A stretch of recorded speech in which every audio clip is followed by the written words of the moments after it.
Friends, I am Renu and welcome back to my new video. I hope आप सब बहुत सुरक्षित होंगे अपने घरों में।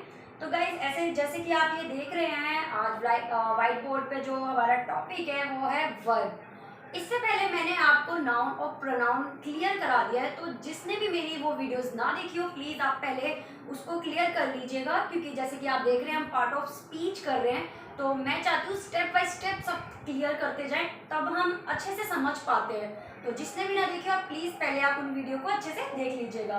तो चलिए अब टॉपिक की तरफ चलते हैं, वर्ब। अब वर्ब क्या होती है हिंदी में, जैसे कि लिखा हुआ है क्रिया। तो गाइस क्रिया से समझ में आ गया होगा कि कोई भी काम, मतलब कोई भी काम हम उसको बोलते हैं क्रिया, राइट।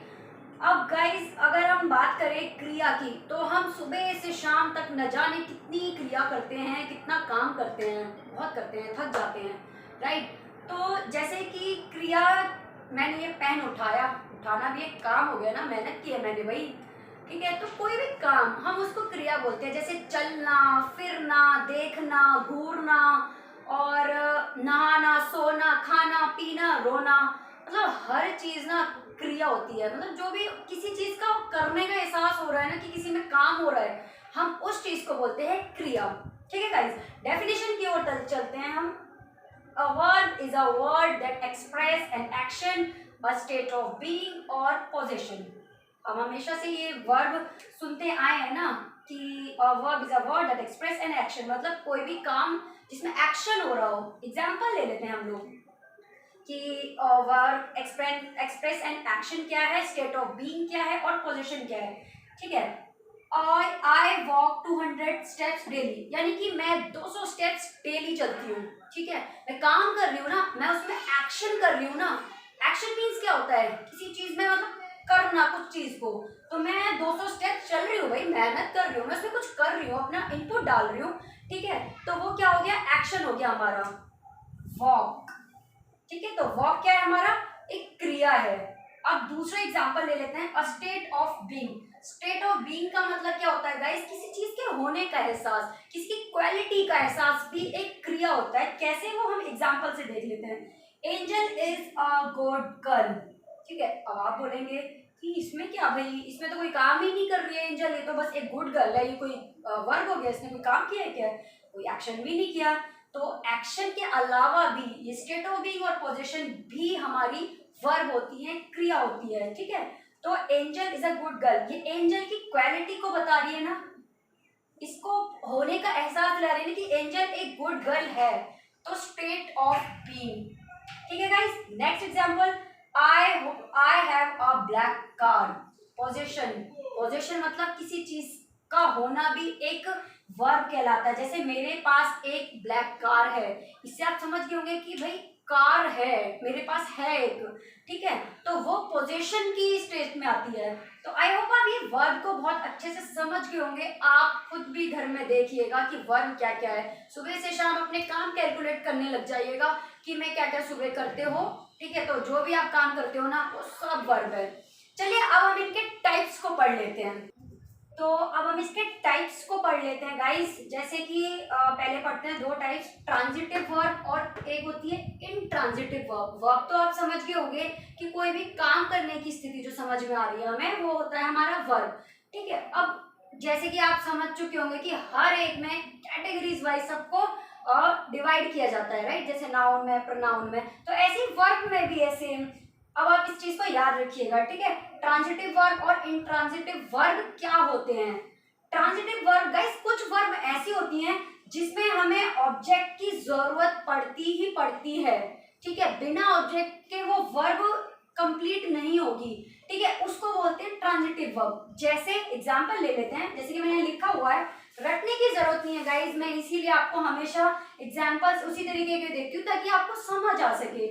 बाकी आप इसे नोट डाउन कर सकते हैं, मैं आपको बता देती हूँ। अ transitive verb is a verb that require an object, यानी कि ऑब्जेक्ट की जरूरत पड़ती है जिस वर्ब को, वो होते हैं हमारे ट्रांजिटिव वर्ब। ऑब्जेक्ट तो आप समझ गए होंगे ना, कोई भी सेंटेंस बनाने के लिए क्या चाहिए होता है, पहले subject plus verb plus object, right guys, ये तीन चीजों की जरूरत पड़ती है। अब आप समझ गए कि वर्ब हमारे लिए इतना इंपॉर्टेंट है, क्योंकि बिना सब्जेक्ट और ऑब्जेक्ट, देखिए ऑब्जेक्ट के बिना तो फिर भी हम बना सकते हैं सेंटेंस, लेकिन बिना वर्ब के हमारा कोई भी सेंटेंस नहीं बन सकता है। विदाउट वर्ब हम सेंटेंस नहीं बना सकते हैं। जैसे खाने में अगर हम नमक नहीं डालेंगे ना, खाने में अगर सपोज कीजिए नमक नहीं डालेंगे तो खाना बनेगा, वो मतलब ना के बराबर है और टेस्टलेस।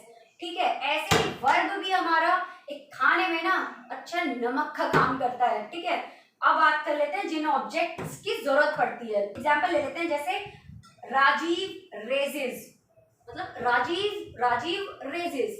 अब राजीव क्या रेस करता है, रेस मीन्स तो उठाना, क्या उठाता है।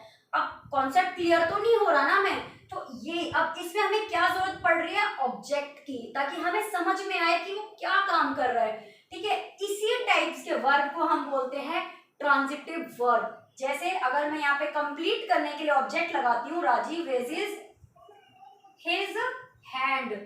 अब आपको क्लियर हो गया होगा ना, हिज हैंड क्या है, उसके ऑब्जेक्ट हो गया ना। और राजीव क्या उठाता है, अपने हाथ उठाता है, तो इसमें ऑब्जेक्ट के बिना नहीं समझ आ रहा था ना, इसीलिए ये हो गया हमारा ट्रांजिटिव। अब दूसरा ले लेते हैं, प्लीज ब्रिंग। ब्रिंग मीन्स होता है लाना, प्लीज ब्रिंग क्या लाओ, समझ में आया। अगर मैं यही बोलूं कि please bring a glass of water, यानी कि अब ये कंप्लीट हो गया कि पानी का ग्लास लेकर आओ। अगर मैं सिर्फ प्लीज ब्रिंग लिख देती तो सेंटेंस कंप्लीट नहीं होता।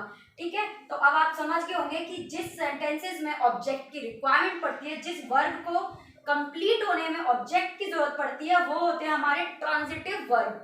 इसी का ऑपोजिट होता है गाइस इंट्रांजिटिव वर्ब। ठीक है, जिस इसमें तो ऑब्जेक्ट की जरूरत पड़ती है, लेकिन ये बिना ऑब्जेक्ट के भी चल जाता है काम, इसका हो जाता है सेंटेंस कंप्लीट, मतलब इसमें ऑब्जेक्ट की कोई रिक्वायरमेंट नहीं होती है। ठीक है, तो आप समझ गए होंगे जिसको ऑब्जेक्ट चाहिए भाई वो होता है ट्रांजिटिव वर्ब, और जिसे ऑब्जेक्ट की रिक्वायरमेंट नहीं है, मतलब उसमें कोई जरूरत नहीं पड़ती है, a word that does not need a direct object to complete, उसको कंप्लीट होने के लिए किसी ऑब्जेक्ट की रिक्वायरमेंट नहीं पड़ती है, तो वो हो जाता है हमारा इंट्रांजिटिव वर्ब। एग्जाम्पल ले लेते हैं, जैसे अगर मैं बोलूँ प्लीज सिट, तो आप समझ गए होंगे कि भाई बैठना है, सिट क्या हो गया, इसके लिए कोई ऑब्जेक्ट की जरूरत पड़ेगी, बिल्कुल भी नहीं पड़ेगी, प्लीज सिट बैठ जाओगे आप। ठीक है, ऐसे ही रन्स फास्ट, वो तेज दौड़ता है, इसमें किसी ऑब्जेक्ट की जरूरत पड़ती है, बिल्कुल भी नहीं पड़ती है, तो ये पहले से ही कंप्लीट हो जाते हैं, इन्हें ऑब्जेक्ट की जरूरत नहीं है। आई होप आप इस कॉन्सेप्ट को समझ चुके होंगे। अब हम कर लेते हैं नेक्स्ट टाइप्स को। तो अब हम बात कर लेते हैं लिंकिंग वर्ब्स और ऑक्सिलरी वर्ब्स की, जिनको हम हेल्पिंग वर्ब्स भी बोलते हैं। ठीक है गाइस, तो अब लिंकिंग वर्ब्स क्या होती है, रटने की जरूरत नहीं है, इतना बड़ा देख के घबराने की भी जरूरत नहीं है। ठीक है, लिंकिंग वर्ब्स वो होती हैं verb which need subjective complement, यानी कि जिस सब्जेक्ट को वर्ब कॉम्प्लीमेंट करे। ठीक है, यानी कि सब्जेक्ट को एक्सप्रेस करने की जिस वर्ब की जरूरत होती है, ठीक है, उसको हम बोलते हैं लिंकिंग वर्ब। ठीक है, verb which need subjective complement rather than object, that subjective complement express the subject are known as verbs. ठीक है, वो वर्ब जो सब्जेक्ट को कॉम्प्लीमेंट करे, यानी कि उसको एक्सप्रेस करे, एक वर्ब से ही समझ में आ जाए कि वो सब्जेक्ट को क्या कॉम्प्लीमेंट दे रही है, वो जो वर्ब होती हैं उनको हम कहते हैं लिंकिंग वर्ब। एग्जाम्पल के साथ लेते हैं, जैसे मैंने यहाँ लिखा हुआ है एंजल लुक्स ब्यूटीफुल, सब्जेक्ट क्या है इसमें, एंजल। ठीक है, वर्ब क्या है इसमें, लुक्स, लुक्स देखना, यानी कि कोई देखना ऑब्जेक्ट, सॉरी माफ कीजिएगा, वर्ब हो गई। अब ब्यूटीफुल, एंजल लुक्स कैसी दिखती है, ब्यूटीफुल, तो यानी कि ये जो ब्यूटीफुल है वो किसको कॉम्प्लीमेंट कर रही है, एंजल को, यानी कि एंजल लुक्स, एंजल कैसी दिखती है, ब्यूटीफुल, यानी कि सब्जेक्ट को कॉम्प्लीमेंट दिया ना इस वर्ब ने, तो जो कॉम्प्लीमेंट देगी सब्जेक्ट को, उन वर्ब्स को हम बोलते हैं लिंकिंग वर्ब्स। ठीक है, अब हम बात करते हैं ऑक्सिलरी वर्ब्स और हेल्पिंग वर्ब्स की। हेल्पिंग वर्ब्स आप समझ गए होंगे गाइस कि हेल्पिंग वर्ब्स हमें हर सेंटेंसेस में बनाने की जरूरत पड़ती है, और क्वेश्चन को, सॉरी माफ कीजिए, सेंटेंस को नेगेटिव बनाने के लिए भी ऑक्सिलरी वर्ब्स की रिक्वायरमेंट होती है। ठीक है, verbs that are used to create questions create करने के लिए, ठीक है, एंड नेगेटिव सेंटेंस, यानी कि क्वेश्चन क्रिएट करने के लिए और नेगेटिव सेंटेंस बनाने के लिए हम ऑक्सिलरी वर्ब्स का यूज करते हैं। जैसे example, I do go to market, ठीक है, मैं मार्केट जाती हूँ। अब इसको मैं नेगेटिव भी बना सकती हूँ, कैसे? I do not go to market. Go इसमें क्या है? जाना। जाना क्या है हमारा? एक वर्ब, क्रिया हो गई ना। ठीक है, तो ये जो डू है वो हमारी क्या है? Helping verb. तो आप समझ गए होंगे गाइस इससे। इसमें अगर मैं क्वेश्चन क्रिएट की बात की थी तो मैं ये पूछ सकती हूँ, do I go to market? Right, ये क्वेश्चन हो गया ना हमारा कि do I go to market, यानी कि क्वेश्चन क्रिएट करने के लिए या सेंटेंस को नेगेटिव शो करने के लिए हम यूज करते हैं ऑक्सिलरी वर्ब्स का। तो जितनी भी ये is, am, are, will, has, have, ये सब जो भी ये होती हैं वर्ब्स, हेल्पिंग वर्ब्स होती है हमारी। ठीक है, और ये होती है हमारी सारी ऑक्सिलरी वर्ब्स। ठीक है गाइस, अब हमने लास्ट टॉपिक कर लेते हैं अपना। लास्ट है हमारा मॉडल वर्ब्स। मॉडल वर्ब्स क्या होती हैं? तो मॉडल वर्ब्स होती है guys, they are used to express abilities, किसी चीज की एबिलिटीज को जो शो करती है। Permission, obligation, possibilities, request, offer, suggestion. ठीक है, यानी कि किसी चीज की एबिलिटी शो करे उसमें, या तो कोई चीज की परमिशन हो उसमें, ऑब्लिगेशन हो या पॉसिबिलिटीज हो या रिक्वेस्ट हो या फिर ऑफर हो, सजेशन हो, एक्सेट्रा। ये जो सारी वर्ब्स होती है वो होती है हमारी मॉडल वर्ब्स। एग्जाम्पल के लिए ले लेते हैं, जैसे कि इट मे रेन टुडे, यानी कि आज बारिश हो सकती है। पॉसिबिलिटीज है, कंफर्म तो नहीं है ना। ठीक है, तो पॉसिबिलिटीज वाली जो वर्ब्स होती हैं उनको हम बोलते हैं मॉडल वर्ब्स। ठीक है, यू मस्ट गो मार्केट, आपको मार्केट जाना है। ठीक है, ये ऑर्डर हो गया। तो ये सारी जितनी भी है वो होती है हमारी मॉडल वर्ब्स। तो गाइस, अब आपको आई होप वर्ब्स का टॉपिक समझ में आ गया होगा कि वर्ब्स हमारी जो भी हम काम करते हैं उन सबको हम बोलते हैं वर्ब्स। कोई भी काम। अब आपका एक होमवर्क मैं आपको दे रही हूँ, आप सुबह से शाम क्या क्या वर्ब करते हैं एटलीस्ट 2-3 तो मुझे कमेंट में जरूर शेयर कीजिएगा। ठीक है, एंड आई होप आपको ये टॉपिक समझ में आ गया होगा। अगर आपको मेरी वीडियो पसंद आई तो लाइक, शेयर एंड सब्सक्राइब करना ना भूलिएगा। मिलते हैं अब अगले टॉपिक में। Thank you.